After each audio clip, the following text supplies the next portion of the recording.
I was standing in a glass office high above Austin when my phone lit up with 8 words that quietly erased me from my own family.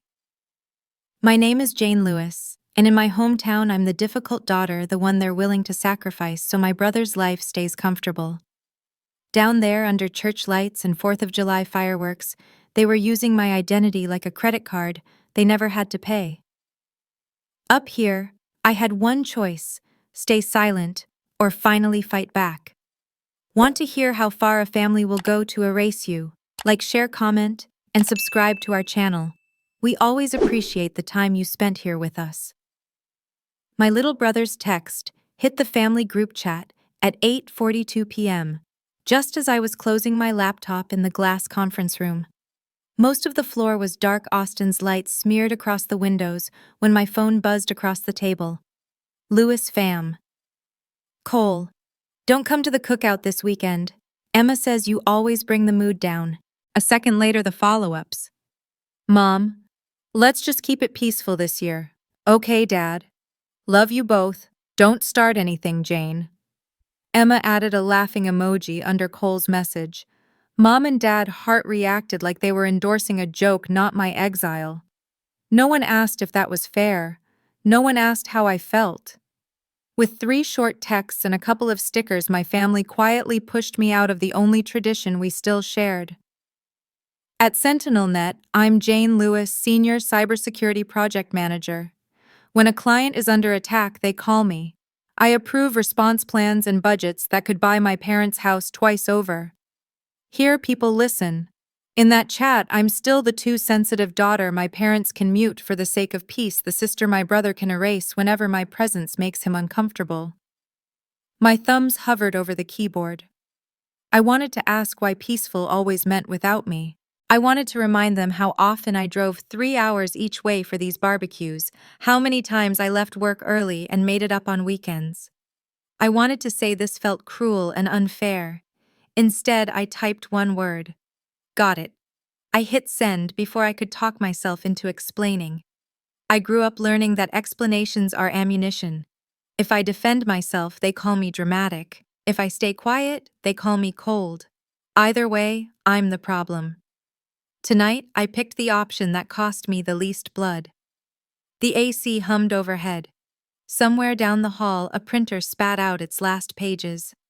Outside, red lines of traffic crawled along I-35. My reflection in the glass stared back, late 20s blazer-tired eyes. On paper, I had everything my parents said they wanted for me: degree, stable job, health insurance. Somehow, that still didn't buy me a paper plate at a family cookout. It had always leaned that way. Cole, 2 years younger but permanently older in their eyes, the golden boy with the easy grin and half-finished business ideas. Me, the reliable one, bussing tables at Lewis Family Diner, doing homework at the counter between refills of sweet tea, counting the register when Dad's math slid. Our parents preached that family meant sacrifice and sticking together. In practice, sacrifice meant me. The first time they proved it, I was 18. A week after graduation, I came home from closing at the diner, still smelling like fry oil. Mom and Dad were at the kitchen table with a neat stack of papers and a pen laid across the top like silverware. We just need a tiny favor, Mom said. The bank wants another name on the loan. Just a formality, honey. You know how much we've sacrificed for you. This is nothing. Dad wouldn't quite meet my eyes. They want someone young on there, someone with a clean slate, he added. You're not going to let the family down over a little signature, are you? They didn't threaten me outright. They didn't have to. Every story they'd ever told about ungrateful kids ended the same way, alone and regretting it. So I picked up the pen, and signed where they pointed. My hand shook enough to make the J in Jane wobble like a crack. 2 years later, at a college workshop I attended for free pizza, I pulled my first real credit report. $38,000 of debt tied to Lewis Family Diner. Late payments, penalties, seriously delinquent stamped in bold. My stomach dropped so hard I had to grip the plastic chair. When I called home, Mom cried. We thought you understood we were in this together, she said. Dad sighed. You're acting like we robbed you, Janie. It's just paper. We're your parents. We'll fix it when we can. Somewhere in the background, Cole laughed and called out, "Relax, Jane. It'll work out." It worked out because I made it. Extra shifts at the campus help desk, weekend security audits for cash, ramen drip coffee, no nights out. Slowly, I paid the balance down. My parents never asked how their problem disappeared. Cole never noticed. They just kept telling people how much they'd sacrificed for their kids. A soft knock on the conference room door snapped me back. I swiped under my eyes before I knew they were wet. Marisol poked her head in Curl's piled-up backpack slung over one shoulder. "You're still here. It's a graveyard out there. Just wrapping a few things," I said. My voice sounded almost normal. Her gaze flicked to my phone on the table, the group chat still glowing. She didn't read it, but she read me. "Family," she asked. "Yeah?" The word tasted metallic. "Same script, different day." She stepped inside, fingers drumming lightly on the chair back.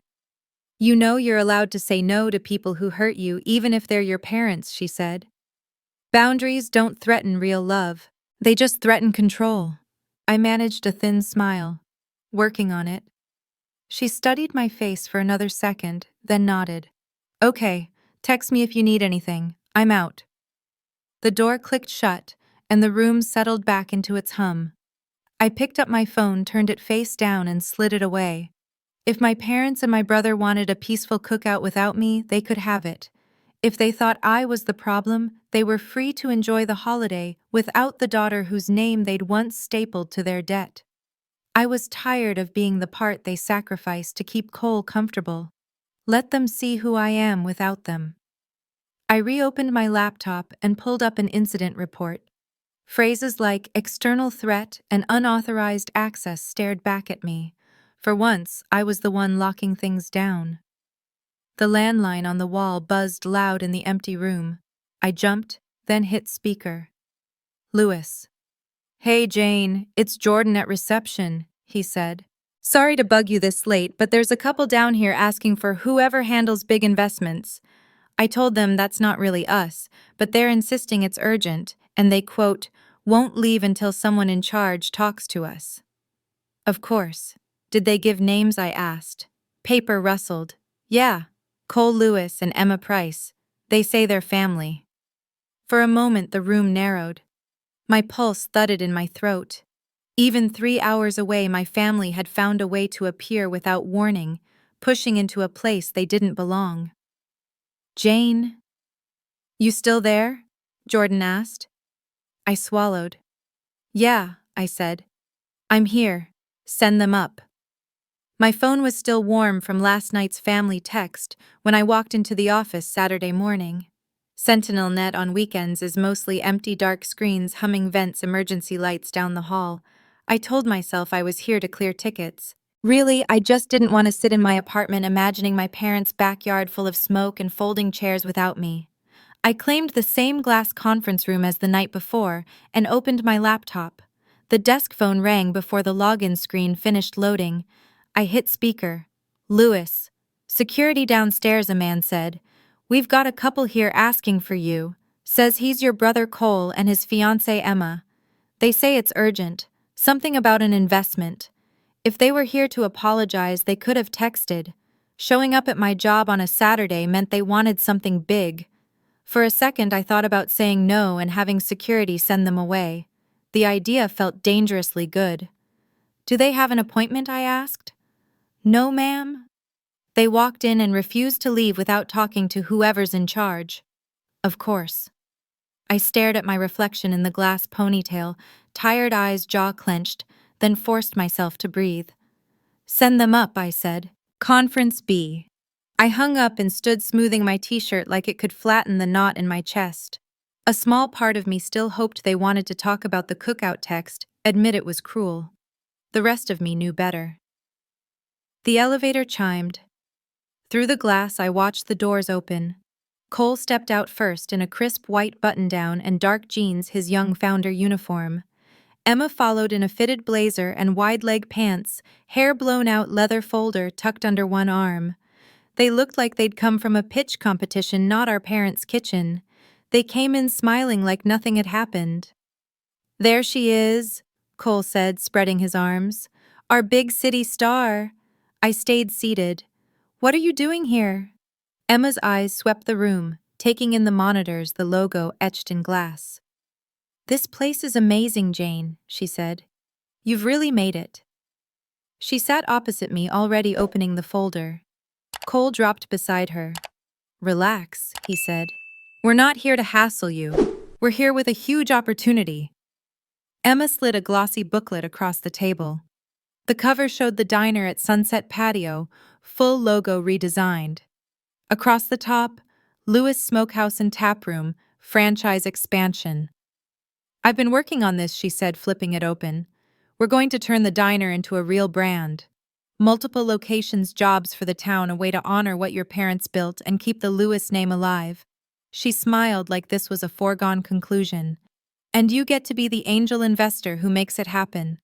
Charts, projections, mock-ups of other cities blurred past. Cole tapped a page full of big numbers.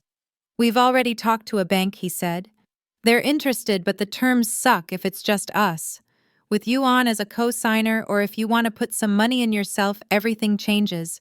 Better rates, more leverage. It sets all of us up." Their dream tugged at me. I pictured my parents not working doubles. My dad finally getting the deck he talked about every winter. I wanted that. Then I remembered sitting at the kitchen table at 18, signing the loan papers they slid in front of me because they called it family sacrifice. I remembered my first credit report, my name wrapped around their debt, and how no one asked how it got fixed. "What are you putting in?" I asked. "You and Emma. Cash collateral. What are you personally risking?" Emma's smile tightened. "We've already risked a lot," she said. "We've poured all our time and energy into this. We've fronted costs with suppliers, kept the landlord off your parents' backs.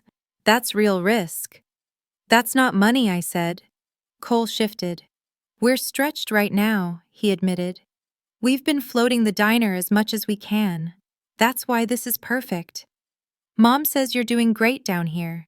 She says you probably have money just sitting. You help with this, and it changes everything. Family looks out for family." There it was. The sermon they always pulled out when they wanted something from me. "So you want me to sign for your loan?" I said. "Or you want a check?" Emma gave a tight laugh. "You make it sound so clinical. You'd be a partner. You've been off doing your own thing for years. This is your chance to really be part of the family business. And you know how unfair banks are. They don't give people like us a shot unless someone with perfect credit stands beside them. Mom says after everything they've sacrificed for you, helping now is the least you can do," Cole added like he was quoting scripture. Heat climbed my neck. Their sacrifice had always meant my signature, my credit, my silence.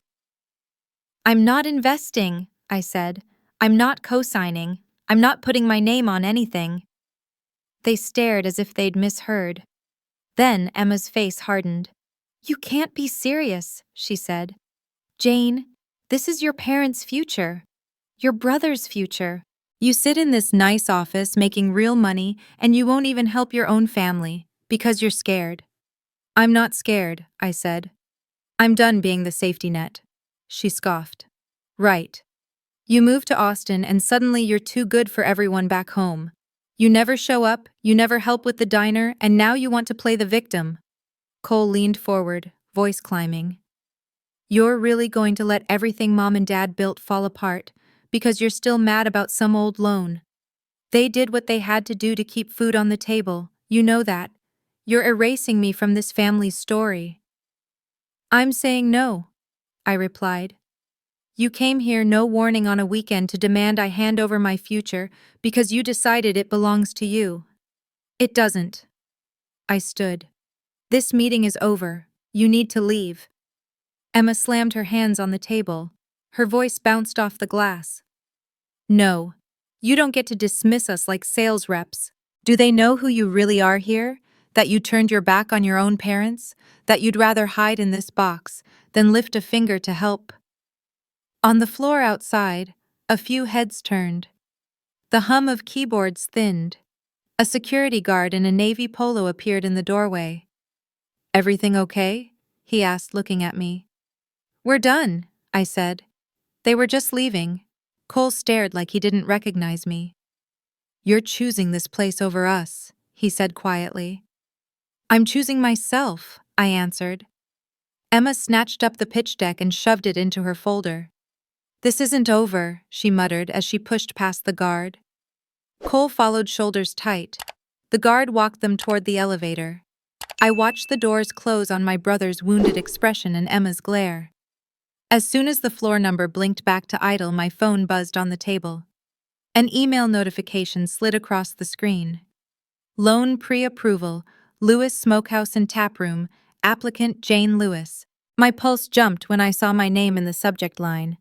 "Loan pre-approval, Lewis Smokehouse and Taproom, applicant Jane Lewis."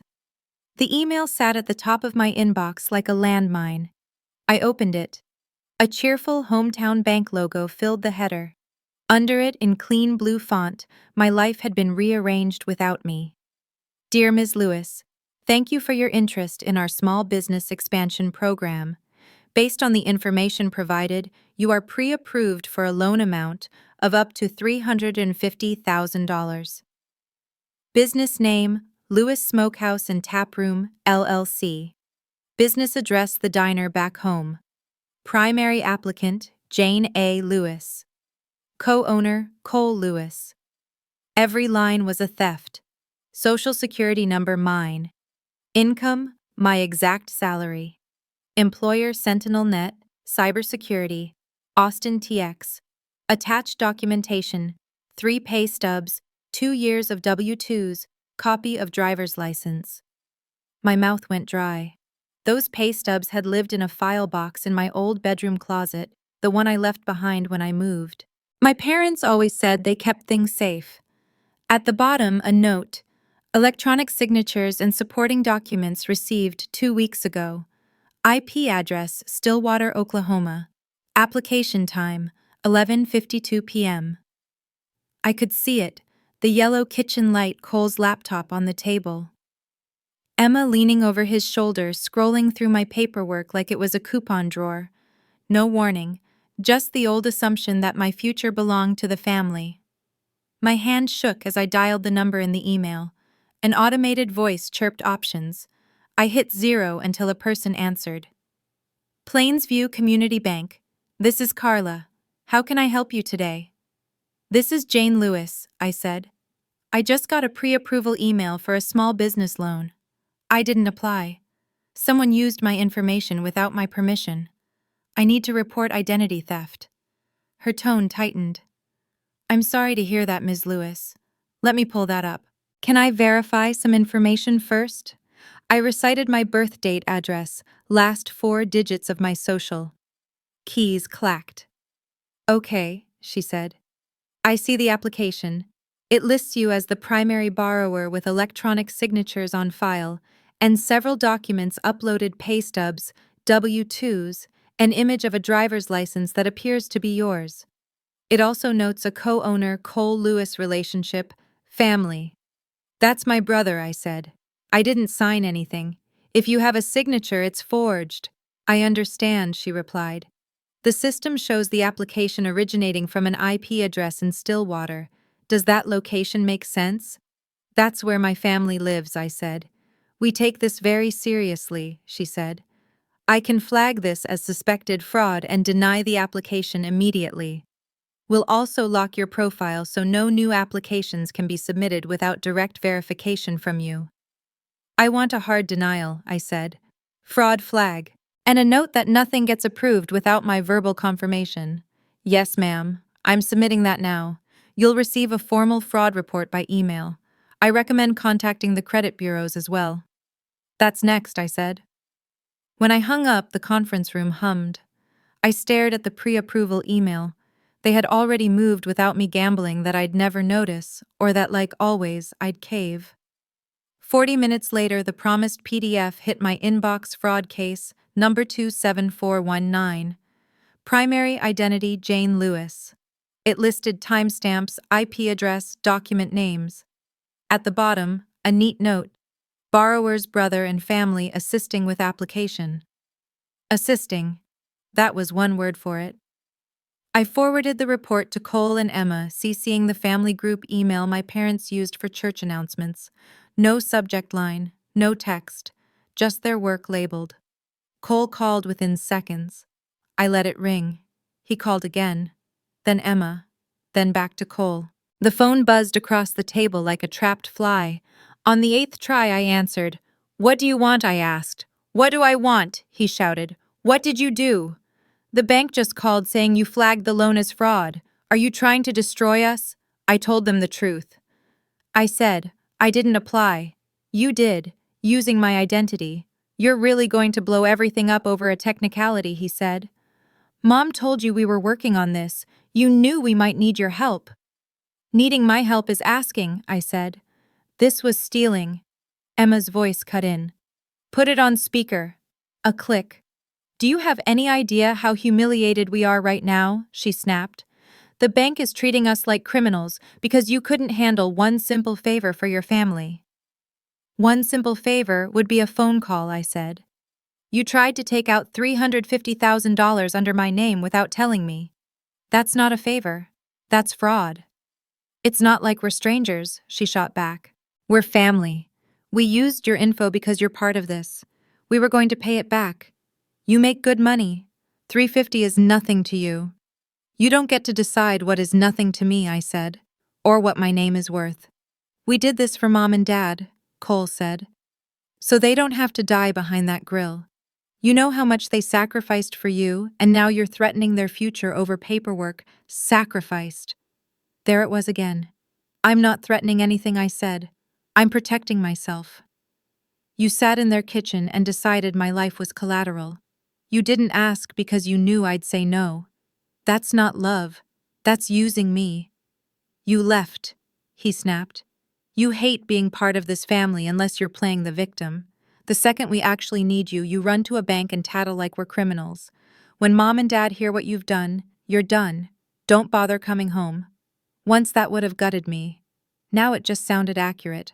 "If the price of coming home is letting you erase me, I'll stay gone," I said. "We're finished." I hung up. The phone started buzzing again almost immediately. I turned it face down. My hands were still shaking, but under the tremor was something new, a hard, steady line of certainty. This wasn't a misunderstanding I could smooth over. It was the same pattern that started when I was 18, finally showing its teeth. That evening, after I shut down my laptop and drove home through thick Austin heat, I found a manila envelope leaning against my apartment door. No return address. Just my name typed in black. Inside was a clipped stack of papers. The title on the first page stopped me cold. Private Investigation Report. Subjects Cole Lewis and Emma Price. Prepared for client Robert Lewis. My hands were still trembling when I carried the envelope to my kitchen table. It was heavy, the kind of weight that meant someone had gone to trouble. My name was printed in clean black letters across the front, Jane Lewis. No return address. I slit the top and shook the contents out. A clipped stack of papers thudded onto the wood. The title on the first page knocked the air out of my lungs. Private Investigation Report. Subjects Cole Lewis and Emma Price. Prepared for client Robert Lewis. My dad's name in all caps. He had hired someone to investigate his golden son and perfect future daughter-in-law. For a moment, the room blurred. Dad who defended Cole over missing inventory and shorted tills. Dad who told me I was too hard on Emma every time I asked where the money was going. That man had paid for a private investigator. And instead of confronting them, he'd sent the evidence to me. A smaller scrap of paper slipped free and fluttered to the floor. It was the back of an old Lewis family diner receipt, the logo faded. The handwriting across it made my throat close. Jane. I've been suspicious for a while but didn't know how to tell you. If you can handle this, please do. I'm sorry. Dad, no promise to stand beside me. Just if you can handle this, please do. I was the cleanup crew again. I set the note beside the report and started to read. The summary laid it out in cold, neat lines.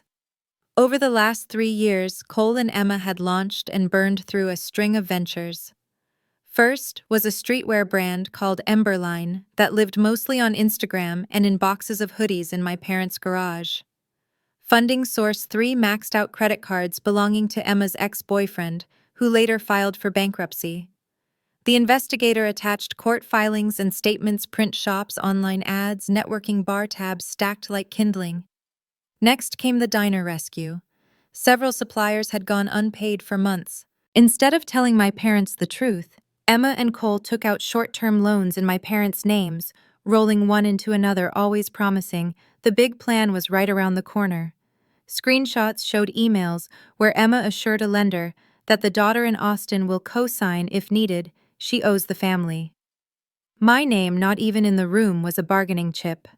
A section labeled Prospective Co-signer showed notes from a call between Emma and a loan officer. Underlined in blue ink.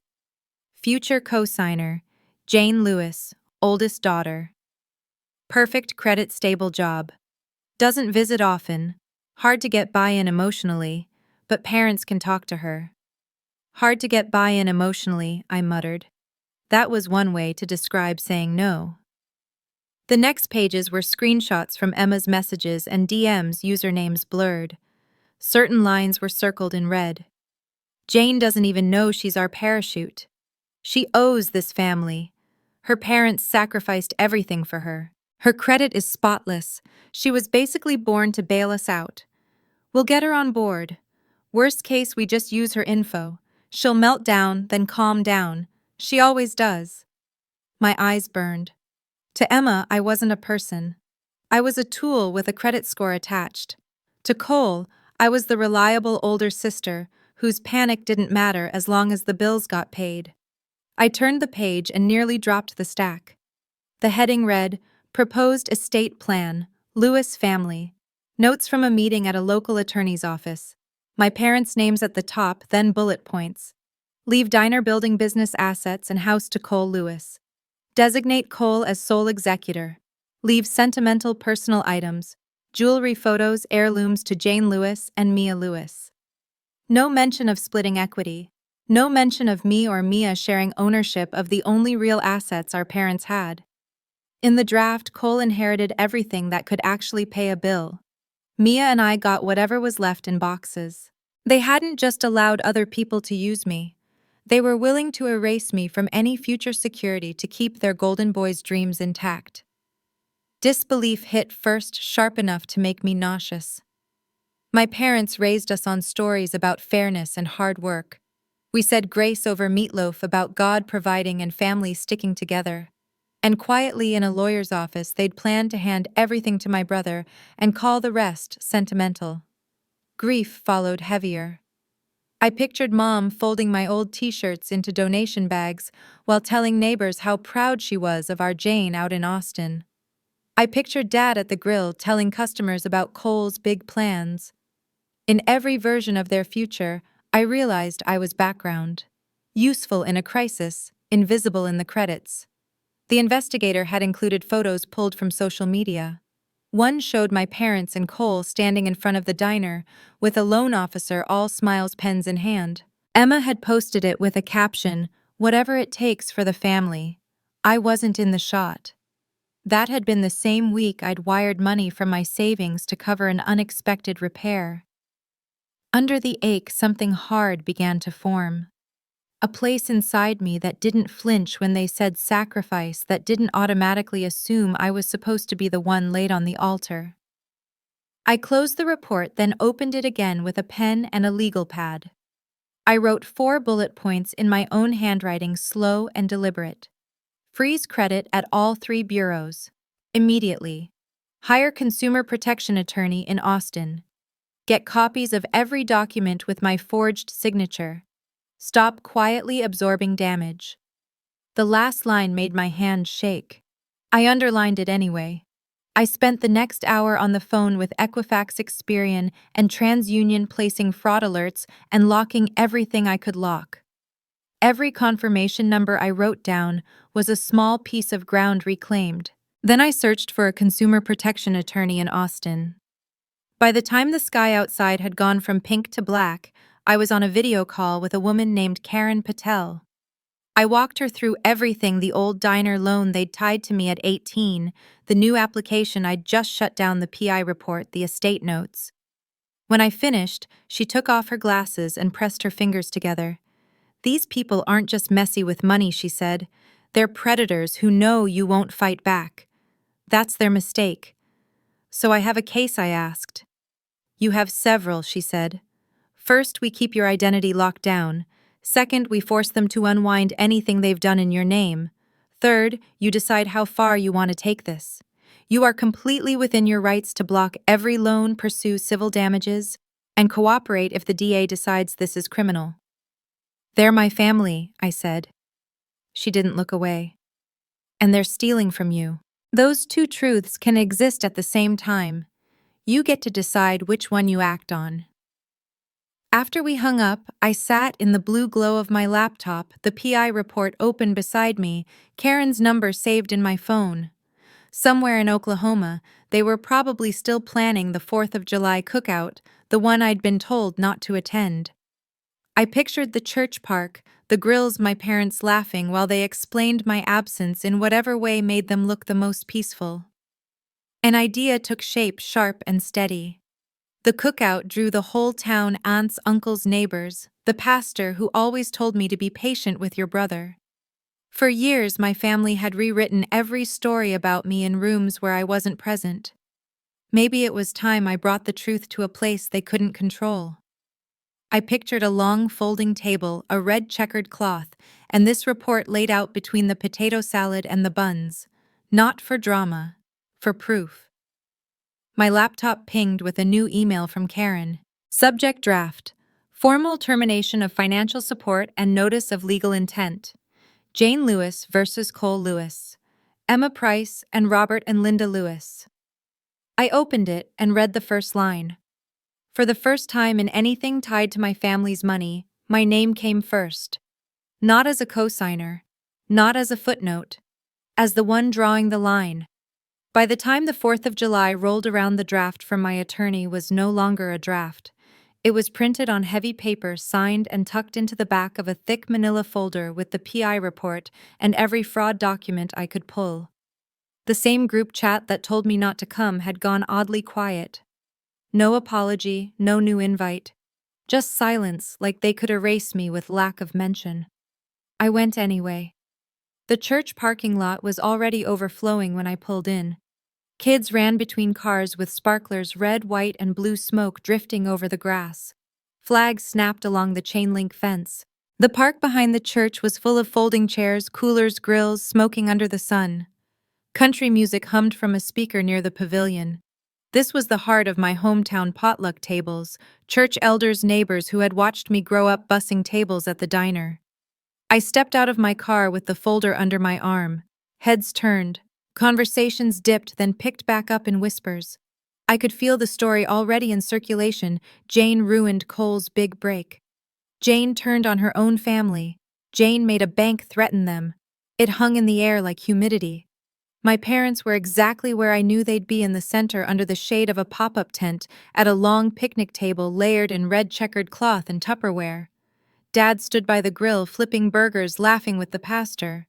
Mom hovered near the potato salad refilling plates, smiling too wide at every guest. Cole and Emma held court at the far end of the table, backs to the parking lot, telling some animated story. People around them were nodding, frowning in the directions I knew they'd point. Emma saw me first. Her eyes landed on the folder, then on my face. Her lips curved into a slow smirk. She raised her voice just enough to carry. "Well, look who showed up anyway," she said. "Brave of you, Jane." A few people glanced between us. Mom spotted me and rushed over, wiping her hands on a dish towel. Her smile stretched so tight it looked painful. "Jane," she said, grabbing my elbow. "Honey, we didn't think you were coming." Under her breath, her tone flipped. "This is not the time. Don't cause a scene. People are trying to have a peaceful holiday. I'm not here to start anything," I said. "I'm here to correct the record." She squeezed harder. "Whatever's going on with you and your brother, we can talk about it later. You're making everyone uncomfortable just standing here with that thing." "That thing is the truth," I said. I gently pulled my arm free and walked past her toward the center of the table. The red checkered cloth was crowded with dishes: potato salad, baked beans, watermelon, the same deviled eggs Mom had made since I was 10. In the middle sat a mason jar with a tiny flag in it.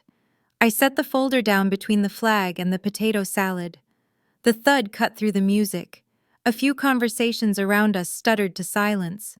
I opened the folder and began laying out papers in a row. First, the fraud denial letters from Plainsview Community Bank with my name and the words suspected identity theft in bold. Next, the credit bureau alerts showing multiple attempted applications under my social security number in the last month.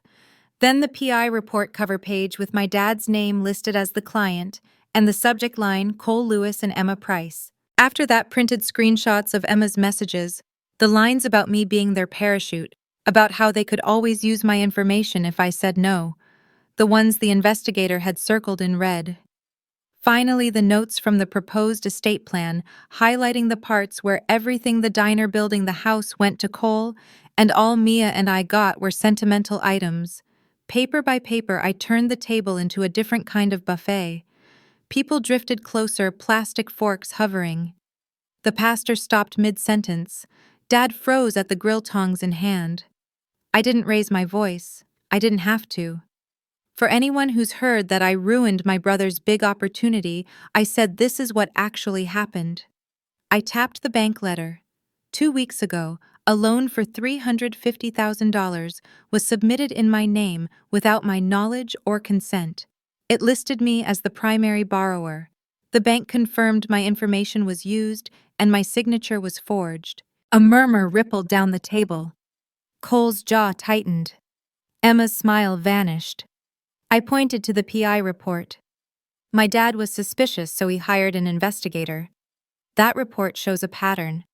Maxed out cards in other people's names. Payday loans rolled into bigger loans. And here I lifted the estate notes. Are the plans my parents made to leave everything they own to my brother after using my name as collateral whenever they felt like it.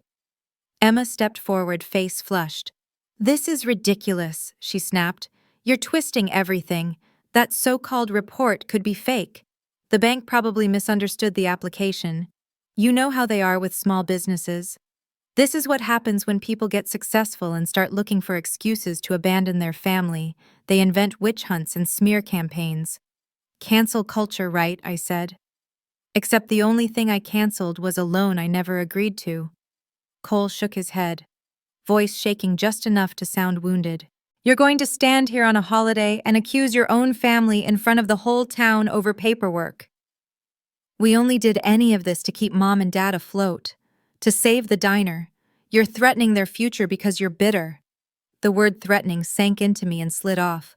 I'd lived my whole life under the threat of being cut off if I didn't comply. It had lost its power. I turned away from them and looked at the circle of faces, neighbors who had tipped me in crumpled ones. When I refilled their coffee, the pastor who told me to be patient with your brother cousins, who had forwarded Emma's posts without asking questions. "I'm not here to humiliate anyone," I said. "I'm here because they already humiliated me in private. They used my name and my credit like it belonged to them, then told anyone who would listen that I abandoned the family." This, I gestured at the documents, is what they left out. I picked up one of the screenshots Emma had written in green bubble text. I read aloud. "Jane doesn't even know she's our parachute. She owes this family. Her credit is spotless. She was basically born to bail us out. Worst case, we just use her info. She'll melt down, then calm down. She always does." Silence spread outward like a spill. Someone whispered, "She really wrote that." Emma lunged to grab the page. I held it out of reach. "You can try to erase it," I said. "But you already sent it." Dad finally moved from the grill, face ashy. Mom stood behind him, hand pressed to her mouth. I could see the moment they realized the story they'd helped tell about me no longer fit. I reached into the folder one more time and pulled out the letter from my attorney, still crisp. The header bore my name first. "This," I said, "is a formal notice. Unless every fraudulent application in my name is withdrawn, and my family signs legal agreements to stop using my identity and my credit, I will cooperate fully with any civil or criminal action the bank and the state decide to take. 30 days. After that, I stop asking. I laid the letter in the center of the table on top of the estate notes that had tried to write me out. For once, I said, looking from my parents to Cole and then to Emma, I'm not the one being sacrificed. The music outside sputtered back to life, softer now, like someone was afraid of turning it all the way up. Kids started running again. Adults pretended to talk about fireworks and potato salad instead of the papers spread across the table. The pastor cleared his throat and stepped closer. Maybe we should move this inside, he said. Talk as a family. For once, I didn't argue with that word. We filed into the fellowship hall behind the sanctuary, a place I'd spent half my childhood stacking chairs and wiping tables. The fluorescent lights made everyone look washed out. The room smelled like burned coffee and old hymnals. A long folding table sat in the middle bare except for a plastic pitcher of water and a box of tissues. I sat on one side. My parents, Cole, Emma, and Mia, sat on the other. The pastor hovered near the door for a moment, then muttered something about giving us privacy and slipped out. The latch clicked, and it was just us. Mom broke first. How could you do that? She burst out, eyes already shiny. Air our business out there like gossip, in front of the whole church, your aunts, the neighbors. After everything we've done for you, I was so used to being scolded first that her outrage almost felt normal. I reminded myself it wasn't. I put down what you did to me in the same place you've been telling your version for months, I said. You didn't mind talking about me when it made me look ungrateful. Dad stared at his hands. Jane, honey, nobody meant for it to get this far, he said. I never wanted it to blow up like this. You hired a private investigator, I said. You knew something was wrong. He flinched, then nodded once. I did, he admitted. I saw bills that didn't make sense. I heard things from the bank. I thought if I had proof, I could talk to them. I didn't want to destroy this family. The phrase made something hard rise in my chest. You were willing to destroy me instead, I said. Silence landed between us. Mia's eyes flicked from me to our parents like she was finally seeing them as people who could be wrong. Cole leaned forward, palms flat on the table. His bravado from outside had drained away, leaving him pale and sweating. Look, okay, we messed up, he said. We should have talked to you before using your info. Emma got ahead of herself. We thought we'd get the approval talk you into it and everybody would win. We made a mistake. But you don't have to go nuclear over it. Emma laughed sharp and jagged. Mistake, she said. She ran to lawyers and banks and turned this into a federal case, over her own family trying to keep a roof over her parents' heads. She looked at me like I was something she'd stepped in. Do you have any idea how many nights your mom and dad worked doubles to keep you in cleats and textbooks? How many times Cole stepped up so you could run off to college? And this is how you repay them. I almost choked. Repay them, I said. By letting you erase my future in my sleep, by letting you decide I was born to be your parachute. Emma rolled her eyes. You are so dramatic. You know we were going to pay it back. You make more in a year than they've ever seen. You act like you're the only one who's ever sacrificed anything for this family. I thought of every shift I worked at the diner, every payment I'd made on the old loan with my name on it. Every night I cried over a credit report that should have been clean. I let the anger sharpen my words instead of swallowing it. Here's what this actually is, I said. You used my social, my pay stubs, my driver's license without asking. You forged my name. And Mom and Dad were ready to leave everything you built on top of that to Cole alone. You call that sacrifice. I call it theft wrapped in sentiment. Mom shook her head, tears spilling. You don't understand, she whispered. We thought you'd be fine. You were always the strong one. Cole needed a leg up. We were just trying to give him what you already had. You didn't give me what I have, I said. I earned it while I was paying off a loan you hid in my name. I slid the attorney's letter across the table and tapped it. So here are my terms, and I'm only going to say them once. They stared at me like I'd switched languages. 1, I said. Every fraudulent application in my name gets withdrawn within 1 week. I want proof from every bank and lender that my information has been removed and flagged as unauthorized. I held up a finger. 2. Mom and Dad, you sign a notarized agreement that you will never again use my name, my social security number, or my credit for any financial matter. Not for the diner, not for a house, not for a car, nothing. If you need help, you ask. You don't take. A second finger. 3. Cole and Emma, you take full responsibility in writing for every existing debt tied to the diner and your ventures. You acknowledge that I have no obligation, moral or financial, to clean up your mess, ever. If a creditor calls me, I point them to that agreement. I let my hand fall. If you do those things, I stay out of the way and let you deal with the banks and the consequences you created. If you don't, I move forward with legal action, civil, criminal, whatever the DA decides. I am done absorbing damage, so you can call this family. Mom's face twisted, grief curdling into anger. If you do this, she said, voice low and shaking, if you actually go through with this, don't you ever call us Mom and Dad again. You understand, you want to drag us into court like strangers, that's what we'll be. Something in me cracked and settled. The threat used to terrify me. Now it just confirmed what had always been true. Their love depended on me bleeding for them. Mia whispered, voice barely audible. This isn't fair, she said. You're asking her to choose between justice and family. No, I said softly, eyes on my parents. They are. They're the ones telling me I only belong here if I let them use me. I turned back to Mom and Dad. If the price of being your daughter is letting you erase me, use me, and call it love, then I'd rather not be your daughter, I said. The words came out steady, surprising even me. Dad's shoulders sagged. His eyes were wet. When the bank first wanted a co-signer, he said hoarsely, we told ourselves you owed us. We changed the story in our heads so we could live with it. I knew it wasn't right. I signed anyway. And when they kept coming back, I didn't stop it. I told myself you were tough enough to handle it. I shouldn't have had to handle it, I said. I was your kid. He nodded, a broken motion. You were, he said.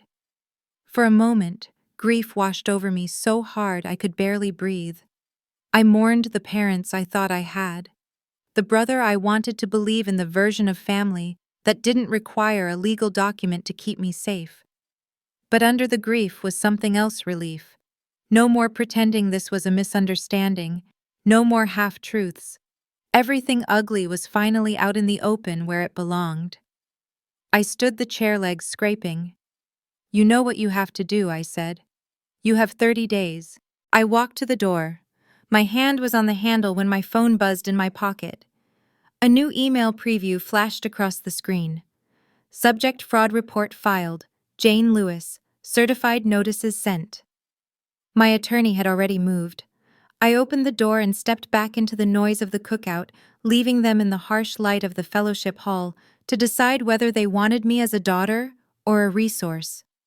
They couldn't have both. The fallout started faster than I expected. Within a week of the cookout, Karen sent me a running log of updates like she was reading off aftershocks from an earthquake. Plainsview Community Bank officially blocked the loan and tagged the file with identity theft, forwarding their own fraud report to the state. Certified letters went out to Cole and Emma demanding explanations and documentation.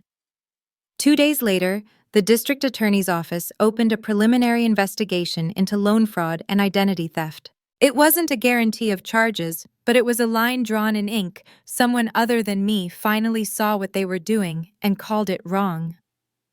My phone turned into a siren. Unknown numbers, hometown area codes, Mom, Dad, even relatives I hadn't heard from in years. The voicemails followed a script, first begging, then blaming. Jane, honey, please call us back. This has gone too far. Jane, the bank is talking about lawyers now. Are you happy? I cannot believe you'd threaten your own parents with jail just because you're mad at your brother. I didn't answer. I routed everything through Karen, who calmly reminded them that the only thing I'd done was report fraud in my own name. Their hurt, their fear, their panic, it all hit the wall of her email address instead of my nervous system. It was the first time in my life I hadn't let them ambush me emotionally the second they felt consequences. Back home, Emma did what she did best. She went on offense. Screenshots from her Facebook and Instagram started trickling into my messages from the few people who still believed I deserved to see what was being said. She posted photos of my parents looking exhausted in the diner kitchen, with captions about ungrateful daughters who choose money over family. She wrote long paragraphs about career women who forget who sacrificed for them, how unfair it is when one person with a big salary can ruin a whole family's dream out of spite. She didn't mention forged signatures or private investigators or estate plans that tried to erase me. To her followers, it looked like another drama family story where the prodigal daughter was the villain. Some people believed her. Old classmates liked her posts and left comments about how sad it was that kids these days only cared about themselves. Others stayed quiet. They'd seen the papers on the picnic table, my dad's name on the PI report, the lawyer's letter. Silence from them felt like the closest thing to support I was going to get from that town. Under scrutiny, the diner's cracks spread. Suppliers who might have once taken my dad's word started asking for payment up front. A couple of them called the number on the fraud notice and ended up talking to Karen instead, who confirmed they should tread carefully. Without easy credit, the margins collapsed. Within 2 months, my parents put the diner up for sale. When Karen emailed me the listing, it felt like a punch. There it was in black and white, the building that held my childhood, now reduced to square footage equipment lists, and an asking price designed to plug holes in debts I hadn't created. Every fight, every shutdown holiday, every time my parents told me we were a team, all of it anchored to that place. Losing it hurt in a way I couldn't explain to anyone in Austin. I kept reminding myself of one thing: I didn't swing the axe. I just stopped holding the blade against my own throat so they could keep calling it family sacrifice. My parents and brother had built a tower of sand on borrowed money and my stolen name. The tide was coming in regardless. One night, close to midnight, my phone buzzed with a number I recognized, my hometown but not my parents. I almost let it go to voicemail. At the last second, I picked up. "Hello, Jane." Mia's voice came through thin and shaky. Behind her, I could hear wind and distant traffic. "I'm outside the diner," she said. "Or what's left of it. They took the sign down today." I pictured her standing in that dark parking lot under the same crooked lamp I used to park beneath after late shifts. "What are you doing there this late?" I asked. "Trying to say goodbye, I guess," she said. Her breath hitched. I knew something was wrong for a long time. The weird calls, Dad snapping at Mom, Cole and Emma whispering in the office. But every time I asked, they told me to stay out of grown-up business, and if I ever took your side on anything, they threatened to cut me off too. There it was again, love held hostage. "You didn't make this mess," I said. "You're allowed to see it for what it is." "I feel like I'm watching them drown, and I can't do anything," she said. "They're furious with you, but they're also so scared. And Cole keeps saying it's your fault he might go to court, like he didn't sign anything himself." My grip tightened on the phone. "If the DA moves forward, it's because of what he did," I said. "Not because I refuse to be sacrificed one more time." There was a long pause. "I don't want to end up like this," Mia whispered, waiting for someone else to sign something so I can breathe. I stared around my apartment, the second bedroom I barely used, the couch big enough for two, the quiet that didn't threaten me when I disagreed with it. "I have a spare room," I said. "If you want out, you can finish school here. I will help you, but I will never ask you to bleed for me to prove you love me. You don't have to stay to be loyal." She let out a sound that was half sob, half laugh. "They'll never forgive me," she said. "They already punish you for things that aren't your fault," I said. "This way at least you're not being punished up close." 2 weeks later, I met her at the Austin bus station. She stepped off with one duffel bag and a backpack, eyes ringed with exhaustion, but lighter than I'd ever seen them. We bought cheap tacos on the way to my apartment, and I watched some of the fear fall off her shoulders when she realized I wasn't going to ambush her with lectures or guilt in exchange for the air mattress I'd set up. We built something small and quiet together. A new version of family that involved shared grocery lists and Tuesday laundry, not whispered threats and secret debts. We found a therapist who took my insurance and hers on a sliding scale. We went. We talked about being raised to believe that love meant being useful, that saying no was a betrayal. There were nights she cried herself to sleep and mornings I woke up furious at ghosts. There were also game nights, movie marathons, and long walks by the river where we didn't talk about home at all. News about Cole and Emma came secondhand. Karen forwarded updates. Plainsview filed a civil suit for attempted loan fraud and damages. A supplier followed with their own claim. The DA's office offered Cole a deal, probation and restitution if he cooperated fully and stayed clean. Emma's name popped up in a neighboring county on a new LLC registration and then in a court docket for unpaid rent. Last anyone knew, she'd moved in with a cousin 2 states away, still chasing the next big thing. Months slid by. Summer scorched into fall. One afternoon in October, the concierge downstairs called to say I had a certified letter. When I saw the handwriting on the envelope, my stomach flipped. It was my father's, shakier than on the diner receipt, but unmistakable. I signed for it and carried it upstairs, weighing it in my hand like an unexploded shell. At the kitchen table, I slid it open. Inside was a single document and a short note. The document was a revised will notarized. It formally removed Cole as sole heir to any remaining assets and split what was left 3 ways between me, Mia, and a charity fund my parents had set up for local kids' scholarships. Attached was a letter in Dad's uneven script. Jane, it read. Your lawyer made it clear we can't undo what we did to you. But we can at least stop pretending it was right. What we did was wrong, cruel, and unforgivable. We let your brother use you because it was easier than saying no. We tried to erase you from the future to keep the present comfortable. I am so sorry. Is there any way to fix this, love, Dad? Outside my window, the Austin skyline glowed against the dark. In the next room, Mia hummed along to some show on her laptop, the sound of a life we'd built without anyone's permission. I held the letter and felt 2 truths pulling at me, the part of me that still ached for my parents, and the part that had finally learned to live without being threatened into belonging. I didn't know which one would win. A year after the cookout, I lit my own grill. The July heat in Austin pressed down like a hand, but there was a faint breeze in my little backyard, enough to rattle the string lights I'd stapled along the fence. The grill sputtered as fat hit the flames. Mia lounged in a lawn chair, under the one scraggly tree ankles, crossed textbooks face down on her lap. At the patio table, Evan stood arranging paper plates and plastic cups, humming to himself. Somewhere across town, fireworks were already popping, early white sparks winking through the dusk. This was my cookout. No group chat invite, no unspoken rules. Just one cheap grill, a mismatched set of chairs, and people who actually wanted me there. Burgers are almost done, Evan called. Burn mine and I'm suing, Mia said without opening her eyes. I've seen Jane's lawyer emails. I know we'd win. I laughed. A year ago, the sound would have felt guilty, like I owed someone an apology for enjoying myself. Now it just felt like air moving through lungs that were finally used to breathing. A lot had happened between those 2/4. Therapy, first of all.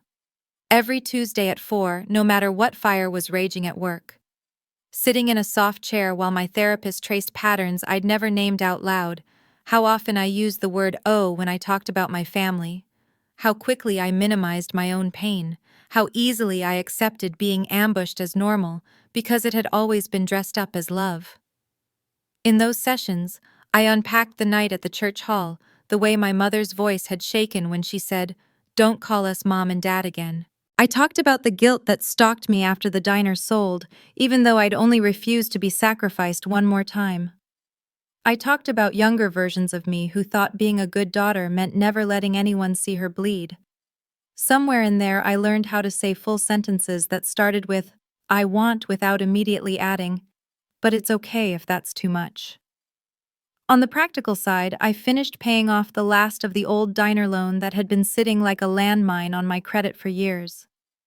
Karen helped me negotiate a final settlement that got my name entirely removed. When the email confirming it came through, I printed it, framed it, and hung it over my desk. Not because I liked paperwork, but because I needed the reminder I could close chapters without my family's permission. I watched court records update the same way other people watched sports scores. Plainsview settled its civil suit once Cole agreed to a repayment plan and ongoing cooperation. He took the DA's deal: probation, restitution, mandatory financial counseling. Emma racked up 2 new civil judgments in another county for unpaid rent and vendor fees. Her wages, if she ever kept a job long enough, were already earmarked for other people she'd burned. I didn't gloat. I didn't rush to save them. I just observed the way you watch weather reports for a storm that used to drown you and now only soaks someone else's property. The letter from my dad sat in a folder by my bed for weeks before I answered it. When I finally did, I kept it short. I believe you're sorry, I wrote. I also believe you chose Cole over me for decades. I'm not ready to come home. I hope you break the pattern with Mia and with yourself. He replied with updates every few months: how the scholarship fund for local kids was going, how many times he'd driven past the empty diner building and had to pull over. Sometimes he wrote about my mother, how she still left a porch light on out of habit, how she refused to talk about wills but had stopped mentioning me like a cautionary tale at church. I answered occasionally, but I never promised a visit. For once, my boundary wasn't a negotiation, it was a fact. With my mother, there was only distance. She sent one long email accusing me of tearing the family apart, of choosing outsiders over my own blood. I forwarded it to my therapist and then archived it. I didn't reply. If she wanted a version of me that would quietly absorb being used and call it peaceful, she was going to have to live with being disappointed. In the middle of all that, life kept happening. I got promoted to director of incident response. The irony wasn't lost on me. The girl who grew up apologizing for other people's disasters now made a career out of containing damage. Evan showed up that February, all crooked grin and dry jokes, through a community volunteer project patching outdated security on donation sites. He listened to my story without flinching, without trying to make himself the hero or my family the cartoon villains. When I told him about the cookout showdown, he didn't say "I can't imagine." He said quietly, "I can, and I'm sorry you went through that alone." I hadn't gone through it alone, not entirely. I'd had Karen and my therapist and Marisol's snarky texts when the hometown gossip got loud. And now I had Mia sprawled in my backyard like she owned it, building her own life, one community college credit at a time. Fireworks boomed closer now. The sky over my fence flared red, then blue, then a broken halo of white. Evan set a plate in front of me: burger chips, a slice of watermelon that dripped down my wrist when I picked it up. "Happy Independence Day," he said. "Kind of on the nose," I said, but I smiled. As we ate, I thought about the words I'd grown up hearing, like a pledge: resilience, community, personal freedom. Back then, they'd been used mostly as weapons. Resilience meant my parents working until their bodies gave out and expecting me to do the same, no questions. Community meant backing the family story no matter how many lies it required. Personal freedom meant they could decide how I lived in their house with their money under their roof. Now they meant something different. Resilience wasn't playing dead while people walked over me. It was surviving being nearly erased by the people who were supposed to love me and building a life anyway. Community wasn't a group that threatened to disown me if I stopped paying their bills. It was a sister who did her best to unlearn the same poisonous lessons I did, a partner who never made my boundaries feel like an inconvenience, friends who showed up with casseroles when my brain insisted I didn't deserve help. Personal freedom was the right to say no without a 3-paragraph justification. The right to cut off access to my credit, my time, my peace when someone proved they would weaponize it. The right to choose who sat at my table on the 4th of July. Do I still grieve? Yes. I miss the idea of the family I thought I had, the one where my parents protected all of their children equally, and my brother saw me as more than a resource. Some nights I lie awake and wonder if there's a version of the story where I could have saved the diner and my sanity. Then I remember the estate plan, the forged signatures, the way my mother's love curled into a threat the second I said no. They once tried to erase me from their future to keep their present comfortable. Instead, I erased their script for my life. Another volley of fireworks exploded overhead loud enough to make Mia sit up and whistle. Evan slipped an arm around my shoulders, warm and solid. I looked at the people around me, at the life we were building on something sturdier than fear, and felt that same clear line inside me I'd heard in my own voice at the cookout. They always told me blood is thicker than water. Maybe it is. But I've learned something else. Respect is thicker than both. And for the first time in my life, I'm surrounded by people who don't ask me to bleed to prove I belong. As Jane finally steps into a life she chose for herself, the chapter closes not with revenge, but with clarity and peace. If this story hit close to home, let us know what part stayed with you most. Like the video, subscribe for more revenge stories every week, and share this with someone who needs to hear it. We read every single comment of your thoughts. Thank you for listening. This has been a story from Revenge Hour. We'll see you next time.